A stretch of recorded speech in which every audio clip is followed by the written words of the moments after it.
Welcome to my video where I decided to check out the new Battlefield 6 game open beta. And yes, before you ask, dear viewers, I know the question burning deep inside you that must be answered. No, EA, the guys who made this game, still have not fixed the hackers and cheaters in Star Wars Battlefront 2. Just in case you were hopeful, keep in mind that EA still has not done their job and stopped the hacking. I checked literally just yesterday and was hacked literally every match all night long that I had to quit because it was so prevalent. But hey, maybe they'll at least give us a better Battlefield than the last one, 2042. I mean, anything is better than what they did last time, but, you know, well, let's just hope that what they give us this time is actually functional. Well, upon first glance, it sure doesn't seem like it. Let's see, so far after an hour of gameplay, I've got this graphical glitch. I've got an invisibility glitch where I'm sure the enemies can still see me, but I can't see any of my stuff, and I can't see where I'm aiming at when zooming in, and also, this has nothing to do with the invisibility glitch, but I love the realism of when I shoot my rocket into the ground and it just bounces. And then, of course, you've got further breakage where the game is legit only showing the weapons instead of the opposite, and then even decided to remove all sound from this screen. Well, I think it's fairly safe to say this game still needs a bit more work before being released. Good thing this is just a free beta I didn't pay for, or I'd be a little more than a little frustrated. But in all seriousness, other than those three obvious and annoying glitches, for the rest of the time, it actually played fairly well to my surprise. I never experienced disconnects or horrible hit detection or people shooting through walls or, I mean, hell, I didn't even experience any lag. I mean, yeah, I had those few graphical glitches, but in terms of overall stability, the game was... Oh, it crashed. Okay, never mind what I was about to say. Regardless, I'm sure they'll patch all that out by the time the game releases, right? Right? After all, this is EA, and if their last Battlefield game and their Star Wars Battlefront game is to be trusted, then I think we all know what to expect from this company, don't we? However, I cannot deny the good in this game, despite its creators. The game itself is actually fairly decent, at least so far, and that reminds me, keep in mind that you gotta take everything I say with a grain of salt, alright? After all, this is just the beta, okay? Which means that we could probably expect maybe 1% of these problems to get fixed. But seriously, I just can't stop ripping on them. I mean, they make it so damn easy. Alright, I guess I'll actually talk about the game now. It's actually not bad, all the joking and obvious glitches and broken stuff aside.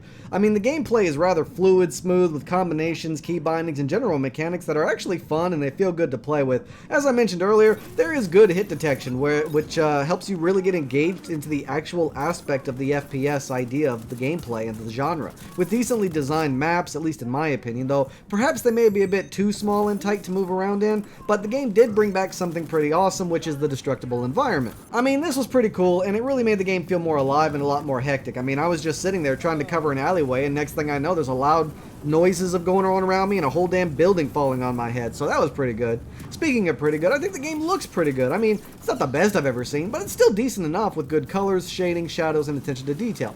You know, when it works. Not amazing, but not bad either. As for the main reason why we're all here, the PvP, yeah, it's not bad. I do have my issues with it, however, but I'll get into that later. The game offers you several different modes of gameplay. There's capture 3 out of the 5 points, and they've got the capture the 3 out of the 5 points, and the capture the 3 out of the 5 points. And they have a Call of Duty style of play, because that's all why we're really here. And the Siege mode play, which is just another, it's either capture the points and push forward, or hold the points and don't let the enemy capture it and defend them. And don't let the enemy push forward, basically.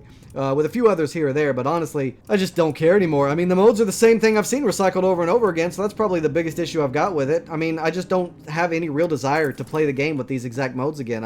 I've done this since Battlefield 4. Like, it's just the same thing with every new FPS that comes out, and to me, it's just not worth it anymore. I'm bored, I'm tired, I'm sick of it. It's almost exactly like Star Wars Battlefront with the taking the 3 out of the 5 points and holding them long enough, but at least in Star Wars Battlefront, you had cool generals you could play as, like Obi-Wan Kenobi or Han Solo, or after you got those 3 out of 5 points and you got those tickets counted down, you could then go to the enemy spaceship and complete objectives there with little cutscenes. Now, yes, I know this game does offer other modes like Conquest and Siege, but at the same time, even those just don't really feel all that new or creative and definitely not original, and they don't go the extra mile like freaking Battlefront did.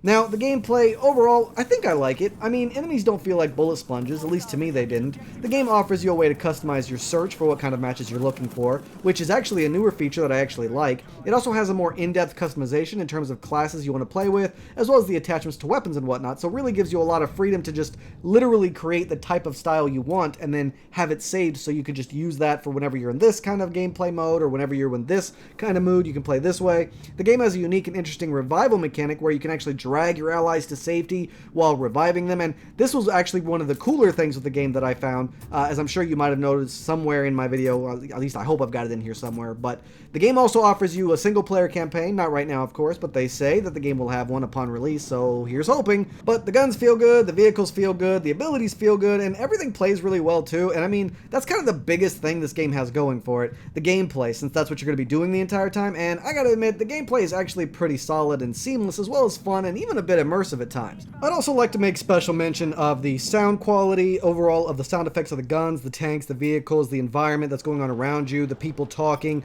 All of it sounds really good. Even the music was pretty damn bumping. Like, I was actually really way better than 2042 music. The music here was way better.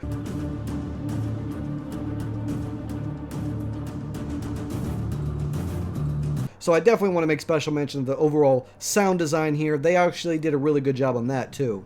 Now, there are things I'd like to see more of, like different game modes and maybe better drawn out battle lines so enemies can't just sneak through 60 broken buildings and run around shooting everyone in the back with a shotgun. I mean, that's not a war to me. That's Call of Duty, which I'm not here to play. Maybe slow it down a bit too. I mean, everything just moves so fast that it doesn't get the down and gritty, dirty, you know, kind of war feel. It's, again, more Call of Duty. And make the maps bigger and a bit more diverse. It's annoying seeing tanks getting stuck on every little thing because they're forced to traverse these tight corners filled with shit in these jam-packed suburbs. At this point, it's becoming more and more like a Call of Duty game with tanks, and less like a Battlefield game, which is the problem because that's not what anyone's here for. But honestly, it's not awful. I just feel like it could be better. Nothing will replace Battlefield 4 and the nitty-gritty awesomeness of realistic war it represented, and consider it's the same damn people who made that one, it's a little depressing. I also wouldn't suggest a pre-order. They don't deserve it, and we don't know what else they might screw up with the rest of the game, so I'd suggest you just wait for the reviews to come out, and not just from me, but from other sources too, because who knows what they might add or remove before they release the game. But yeah, I mean, I guess overall my impressions are rather positive. I'm actually a little hopeful for the full release. I mean, if they bring in more game modes, more maps, more content, maybe a bit more stability, then this could end up being a pretty decent game. But at the same time, I'm a bit pensive because I just don't trust EA or DICE. But I shall not lie, this wasn't bad. It could have been better, but it also could have been a lot worse. So that was my impression of the Battlefield 6 Open Beta. What was yours? I'd love to hear about it down below in the comments. Thanks so much for watching, and hey, if you enjoyed or found my content informative, then consider joining the Royal Guard by hitting that subscribe button, and maybe hitting that like button too, alright? Alright, well that's all the time I got. Thanks so much for watching, and I can't wait to see you all again on my next adventure. So until then, I bid you all farewell.